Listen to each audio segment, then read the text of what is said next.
하나님의 말씀 마태복음 24장 36절부터 51절, 마태복음 24장 36절부터 51절, 신약성경 42쪽입니다.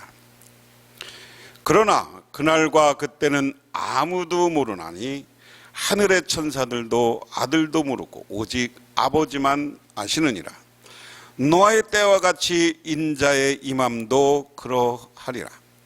홍수전에 노아가 방주에 들어가던 날까지 사람들은 먹고 마시고 장가들고 시집가고 있으면서 홍수가 나서 그들을 다 멸하기까지 깨닫지 못하였으니 인자의 임함도 이와 같으리라.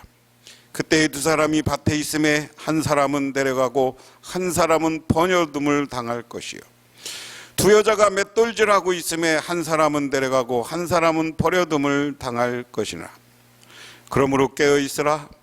오늘날에 너희 주가 임할는지 너희가 알지 못함이니라. 너희도 아는 바니 만일 집주인이 도둑이 어느 시각에 올 줄 알았더라면 깨어있어 그 집을 뚫지 못하게 하였으리라. 이러므로 너희도 준비하고 있으라. 생각하지도 않은 때에 인자가 오리라. 충성되고 지혜 있는 종이 되어 주인에게 그 집 사람들을 맡아 때를 따라 양식을 나눠줄 자가 누구냐. 주인이 올 때 그 종이 이렇게 하는 것을 보면 그 종이 복이 있으리로다. 내가 진실로 너희에게 이르노니 주인이 그의 모든 소유를 그에게 맡기리라. 만일 그 악한 종이 마음에 생각하기를 주인이 더디 오리라 하여 동료를 때리며 술 친구들과 더불어 먹고 마시게 되면 생각하지 않는 날 알지 못하는 시각에 그 종의 주인이 이르러 엄히 때리고 애식하는 자가 받는 벌에 처하리니 거기서 슬피 울며 이를 갈리라. 아멘. 눈이 하얗게 쌓인 날에 발자국 이야기를 했습니다. 저도 그 이야기를 공감하면서 어린 시절에 제가 시골에서 자랐어요. 시골에서 자랐는데 우리 집이 마을에서 맨 끝에 있는 집이었어요. 그래서 우리 집을 쪽에서 한쪽으로 논을 거쳐서 조그만 소록길을 가서 산으로 가고 우리 뒤에도 산이 있고 했습니다. 그 새벽에 눈이 많이 온 날 일찍 나면 그 눈에 산으로 올라가는 길에 아무도 없어요. 눈만 하얗게 소복히 쌓여있어요. 그럼 집에 있는 개랑 거기를 걸어보기도 하고 뛰어보기도 합니다. 그리고 뒤에 발자국을 보면 가지런히 나 있는 때도 있고 왔다 갔다 한 때도 있어요. 그럼 어느 날은 다시 내가 밟았던 발자국을 다시 되돌아서 밟으면서 와보기도 하지만 쉬운 일이 아니에요. 이야기는 뭐냐면 발자국을 우리의 인생길이라고 생각해 보면 우리의 인생길이라는 것이 다 표시가 나게 돼 있다. 우리 하나님은 이 땅에서 우리가 어떻게 살아갔는지를 알고 계신다 하는 겁니다. 그리고 뜻밖의 시간에, 우리는 도저히 알지 못하는 시간에 오셔서 우리들을 심판하고 잘한 것은 칭찬하고 잘못한 사람들은 때리고 내어쫓는다, 지옥에 간다. 그러면 사람들이 그것 때문에 쫓겨난 사람들은 이를 간다 하는 이야기가 오늘 전체 내용 중에 하나입니다. 그럼 오늘 말씀을 하나하나 생각해 보면 오늘 말씀을 중심으로 해서 예수님의 오시는 것을 준비하자, 깨어 있으라 라는 제목으로 생각해 보도록 하겠습니다. 오늘 첫 번째, 예수님이 다시 오시는 재림의 날은 누구도 알 수 없다. 이게 중요한 거예요. 오늘 36절에 그러나 그날과 그때는 아무도 모르나니 하늘의 천사들도 아들도 모르고 오직 아버지만 아시느니라. 세 번역으로는 그러나 그날 그 시각은 아무도 모른다. 하늘의 천사들도 모르고 아들들도 모르고 오직 아버지만 아신다. 지난 시간에도 말씀드린 것처럼 오늘 마태복음 24장은 마지막 때에 대한 징조, 종말에 대한 징조를 이야기하고, 지난 시간에는 그 징조 가운데 이 모든 것이 망하는 이야기를 합니다. 그런데 다 망하는 날 새롭게 예수님이 구름 타고 하늘의 권능과 천사를 데리고 이 땅에 오실 것이다. 그럼 그때가 언제냐? 야, 무화과나무가 새잎이 나는 걸 보면 여름을 알듯이 그냥 안다. 그런데 그것을 특정 지으지 말라는 거예요. 재림의 때 예수님이 오시는 날은 하나님만 안다. 천사도 모르고, 이게 엄청난 이야기입니다. 천사도 모르고 하나님의 아들의 자신도 모른다. 내가 너희들한테 가르쳐 줄 수 없다. 하나님만 오직 안다. 그런데 살다 보면, 저도 인생은 많이 산 건 아니지만 몇 번의 시한부 종말로 예수님이 다시 재림하는 날이 언제다 라고 해서 사기치는 사건들을 여러 번 경험합니다. 오늘날 이단들이 그 얘기 하는 거죠. 어떤 이단은 자기네가 14만 4천 명을 채우면 그때가 신천지가 열리고 하나님이 왔다. 근데 그 예수님은 실패하고 내가 그날만 안다. 우리한테 오면. 그러고서 사람들을 현혹하고요. 1993년도에 이 천년왕국설을 주장하는 사람이 성경부터 6천년이고 1993년부터 2000년이 될 때까지 7년 환란이고, 그리고 2000년이 되면 새로운 시대가 올 것이다. 그래서 93년에 그러니까 예수님이 재림한다고 하는데 여태 예수님이 안 오셔. 여러분, 오늘 말씀에 분명한 건 그것에 대해서 현혹되지 말라는 거예요. 철저히 시한부 종말론에 대해서는 우리가 배격해야 된다는 거예요. 배격해야 된다. 오늘 말씀 그래서 예수님은 전혀 그날은 아무도 모른다. 아버지 하나님만 안다. 오늘 이것에 대해서 우리는 분명히 깨달으시기를 바랍니다. 그러면 예수님의 재림의 때에 대해서 어떻게 이야기하냐? 오늘 37절부터 39절까지 보면, 노아의 때와 같이 인자의 임함도 그러하리라. 홍수 전에 노아가 방주에 들어가는 날까지 사람들이 먹고 마시고 장가들고 시집가고 있으면서 홍수가 나서 그들이 다 멸하기까지 깨닫지 못하였으니 인자의 임함도 이와 같으리라. 세 번역으로는 노아의 때와 같이 인자가 올 때가 그러할 것이다. 홍수 이전의 시대에 노아가 방주에 들어가는 날까지 사람들은 먹고 마시고 장가들고 시집가며 지냈으며 홍수가 나서 그들을 모두 휩쓸어 가기까지 그들은 아무것도 알지 못하였다. 인자가 볼 때에도 그러할 것이다. 너희들 여기서 그렇게 살아라는 거예요. 그때는 아무도 모르고 너희들은 홍수에 대한 경고가 있음에도 불구하고 먹고 마시고 안 온다 그랬다. 근데 여기 중요한 거예요.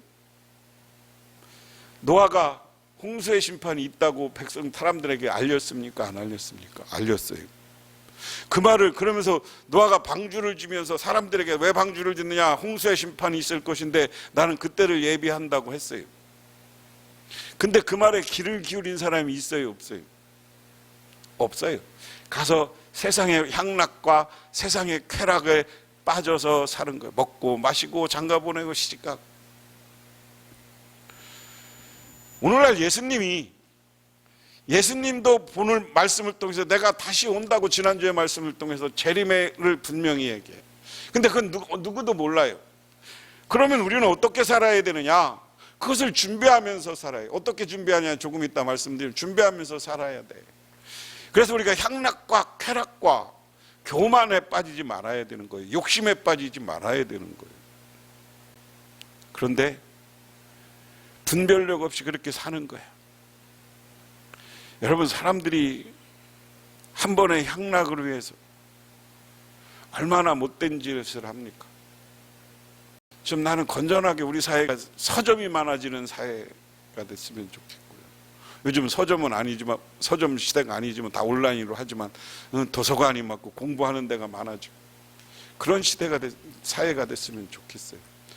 서로가 대화하고 교회가 다시 부흥해서 교인들이 교회에 가득 채워지고, 저는 그런 날을 꿈꿉니다. 그러면서 교회에서 모여서 기도하고 요즘 코로나 전국에 교회 와서 기도 안 하니까 저도 이렇게 동영상으로 띄우지만 각자의 처소에서 이 동영상을 보신 분들은 매일 기도하시기를 바랍니다. 그런데 그런 때가 온다. 사람들은 쾌락에 즐기지만 불현듯 그 나라로 와서 우리를 어떻게 할 것이냐. 그래, 그 이야기가 재미있어요. 40절에 그때 두 사람이 밭에 있으면 한 사람은 데려가고 한 사람은 버리움을 당할 것이고 버려둠을 당할 것이요. 두 여자가 맷돌질하고 있으나 한 사람은 메어가고 다른 한 사람은 버려둠을 당할 것이니 그랬습니다. 극단적인 선택. 야, 그때 가서 똑같이 일을 똑같이 하지만 그 심령 마음속에 뭐가 있느냐에 따라서 하나님이 데려가고 붙잡아가고 버림받아서 지옥 가는 것이 구별된다. 천국 가는 사람들과 지옥 가는 사람, 하나님 나라 가는 사람과 지옥 가는 사람이 구분된다.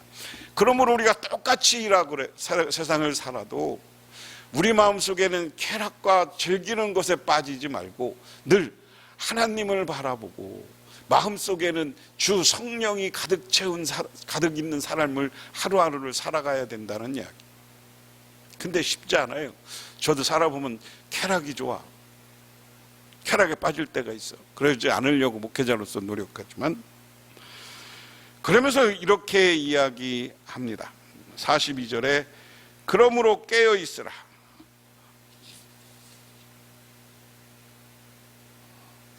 42절부터 44절에 그러므로 깨어있으나 어느 날에 너희 주가 임할지 너희가 알지 못함이라. 너희도 아는 바니 만일 집주인이 도둑이 어느 시간에 올 줄을 알았다면 깨어있어 그 집을 뚫지 못하게 하였으리라. 이러므로 너희도 준비하고 있으라. 생각하지 않은 때에 인자가 오리라.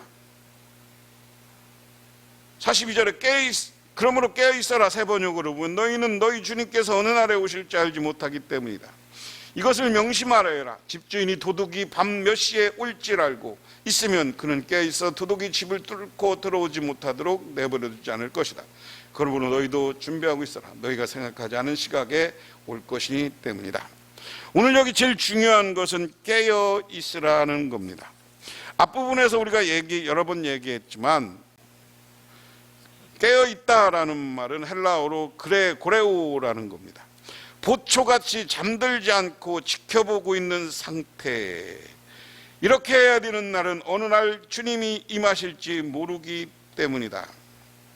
그 다음에 예수님은 깨어있는 것이 무엇인지 설명하시고 도둑 이야기를 들읍니다. 그러면서 너희도 아는 바니 라고 했습니다. 이것을 알라라는 뜻입니다. 그리고 만일 집주인이 도둑이 오는 줄 알면 깨어서 보초를 본다는 거예요. 준비하고 있으라. 우리가 군대에 가면 유비무환이라는 말이 있고요. 제가 전방사단에 근무했는데 우리 사단이 땅굴을 발견했던 사단이에요. 몇 땅굴 그러면 게 안 되니까. 그런데 그 사단에 들어가면 전방 철책 근무를 들어가면 항상 하는 말이 있습니다. 작전에 실패할 수는 있어도 경계에 실패하면 안 된다. 이게 우리가 경계 근무하는 거죠. 우리는 경계병이기 때문에 나라를 지켜야 된다는 이유만으로 매일 나가 경계했어요. 밤중에 깜깜한데 비가 와도 눈이 와도. 또 겨울에 눈이 오면 어느 정도냐면요, 정말 겨울에 눈이 오면, 그리고 영하로 막 여기 물론 15도 20도만 내려가면 춥다 그러지만 거기 20도 30도 막 20도가 한참 넘어요. 그러면 옷을 5개 6개 껴입고 가. 그러고 방 하나라고 그래서 그때는 군화 신으면 그 군화는 동상 걸려 있고 방 하나를 또 줘도 그렇게 그 추운데도 옷을 그렇게 껴입고 가도 30분만 서 있으면 추위가 막 스며들어 온몸에. 그래도 경계 근무한 거예요.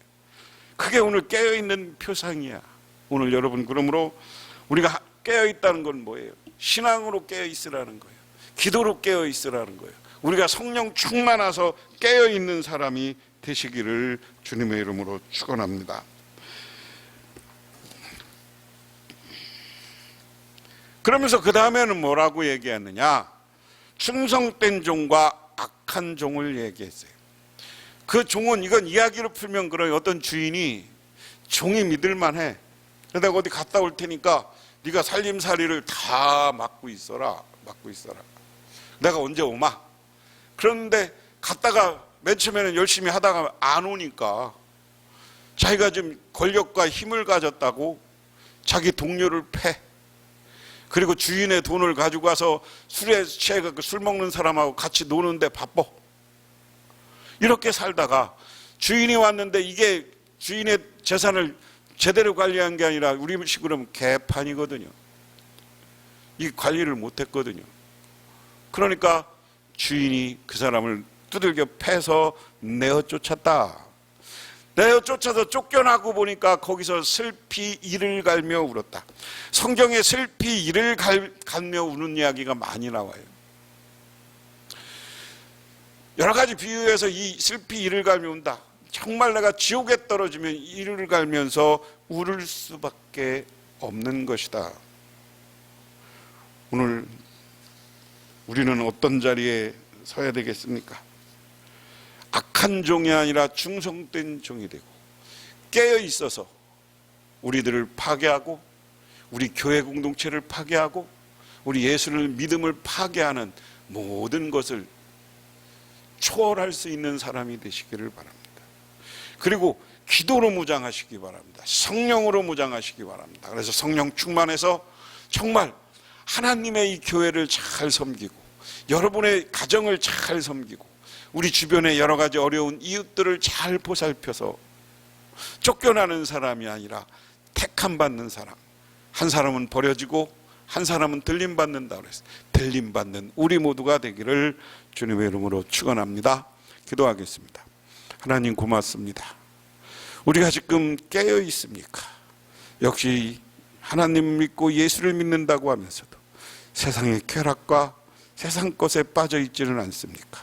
주님, 우리들 깨어 기도하게 하옵소서. 우리가 깨어 기도할 때 성령을 보내주셔서 성령이 충만하게 하시고, 우리가 성령 충만함을 따라서 이 땅에 능력 있는 삶을 살게 하여 주시옵소서. 하루하루의 삶의 능력이 나타나게 하시고, 또한 우리가 기도의 능력이 나타나게 하시고, 전도의 능력이 나타나게 하옵소서. 예수님 이름 받들어 기도드리옵나이다. 아멘.